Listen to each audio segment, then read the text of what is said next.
Hello friends,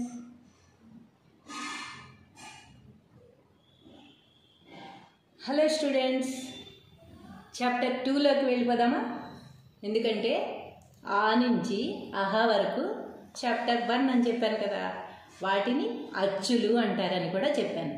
ఇప్పుడు మనం next చాప్టర్లోకి వెళ్ళిపోదాం. అంటే అమ్మహ వరకు ఒక చాప్టర్ అనుకుందాం, నెక్స్ట్ లెటర్స్ ఇంకో చాప్టర్ అనుకుందాం అన్నమాట.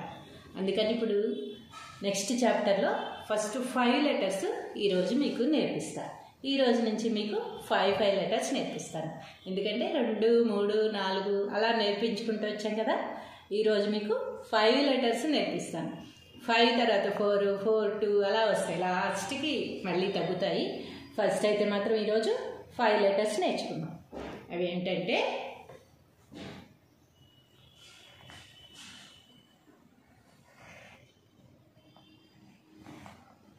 క,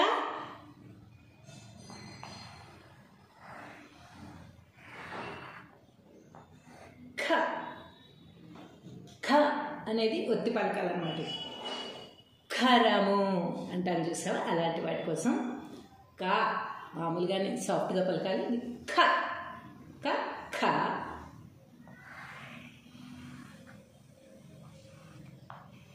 గ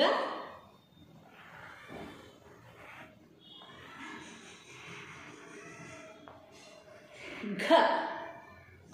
ఇది మళ్ళీ ఒత్తి పలకాలి.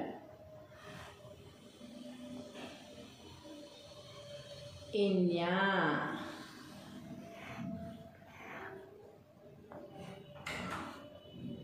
ఏమన్నాము? క. కళ్యాణి, కమల, కరుణాకర్ ఆ అక్షరాల్లో ఫస్ట్ అక్షరం ఉపయోగిస్తాం కదా, ఇది క. ఇది రెండో ఖ అంటాం అనమాట. దీన్ని కొంచెం ఒత్తి పలకాలి. అంత కంగారు పడతావు ఎందుకు అంటాం కదా, అలాంటప్పుడు కంగారు అని రాయకూడదు, కంగారు అనాలన్నమాట. అప్పుడు ఈ అక్షరం ఉపయోగిస్తాం. ఖ. ఖ అని కొద్దిగా ఒత్తి పలకాలన్నమాట. గ. గాతో మనకు తెలుసు బోల్డ్ పదాలు ఉంటాయి. గాతో తెలుసు కదా, గ. ఇది మళ్ళీ ఇది మనం ఏ అనే అక్షరం నేర్చుకున్నాం కదా. ఏకి మనం ఎలా తీసుకొచ్చాం? ఈ 0 పై వరకు, ఈ 0 పై వరకు తీసుకొచ్చాం ఈ కొమ్ముని. కానీ ఈ కొమ్ము ఇక్కడ వరకే ఉండాలన్నమాట.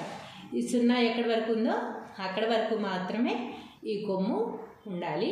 మళ్ళీ రెండో కొమ్ము కూడా ఉండాలి. 2 కొమ్ములు ఇచ్చి ఒక 0కి 2 కొమ్ములు సమానంగా 0తో సమానంగా ఇచ్చి తలకట్టించి కింద ఒత్తు కూడా ఇవ్వాలి. ఘ అని పలకాలన్నమాట. ఘ. ఈ అక్షరం కూడా చాలా చోట్ల ఉపయోగపడుతుంది. అవి పదాలు వచ్చినప్పుడు మనం చెప్పుకుందాం. ఒత్తి మాత్రం పలకాలి ఘ అనేది. ఇది ఇన్యా. ఇన్యా అని పలుకుతాం అన్నమాట. ఇది ఎక్కడెక్కడ ఉపయోగిస్తామో పదాలు చెప్పేటప్పుడు చెప్తాము. ఆజ్ఞ అంటాం చూసారా, అలాంటి చోట ఇలాంటివి ఉపయోగిస్తూ ఉంటాము. కాబట్టి ఇది కూడా ఇంపార్టెంట్ లెటరే. 1, 2, 3, 4, 5. ఈ రోజుకి ఈ అక్షరాలు మాత్రమే అన్నమాట. ఈ 5 అక్షరాలు మీకు వచ్చేస్తే రేపు ఇంకో 5 అక్షరాలు చెప్తాను. ఈరోజు మాత్రం ఈ 5 అక్షరాలే. క, ఖ. జాగ్రత్తగా వినండి ప్రొనౌన్సియేషన్ ఎలా ఉంది అనేది. గ,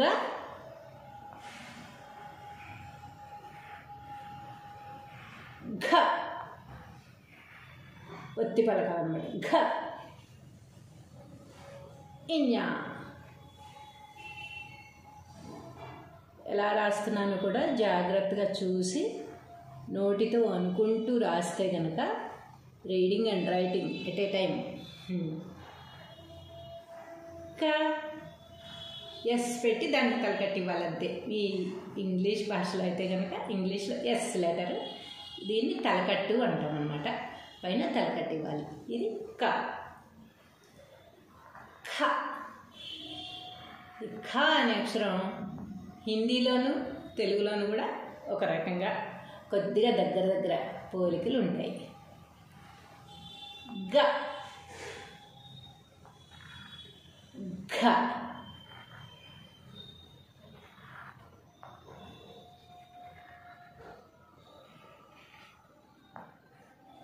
ఇన్య.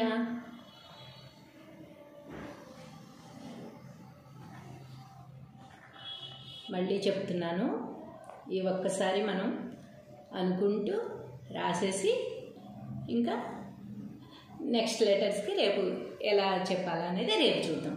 ఈ 5 అక్షరాలు మాత్రం చాలా బాగా మీరు అనుకుంటూ రాసుకుంటూ ఎలా రాయాలి ఎలా అనాలి అనేది బాగా దృష్టిలో పెట్టుకొని చక్కగా నేర్చేసుకోండి. కా,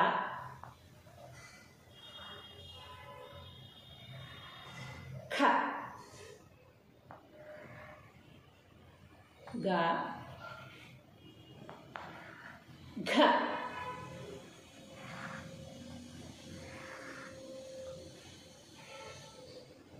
ఇన్య.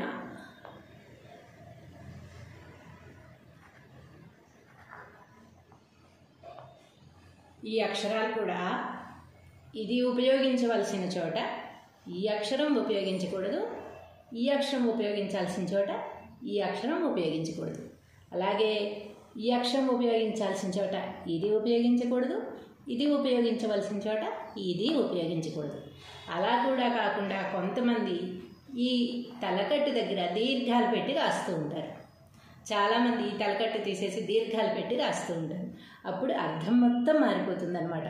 కాబట్టి తలకట్టు ఉండవలసిన చోట తలకట్టు మాత్రమే ఉండాలి, దీర్ఘం ఉండవలసిన చోట దీర్ఘం ఎప్పుడు పెట్టాలి అనేది నేను దీర్ఘాలు వచ్చినప్పుడు చెప్తాను.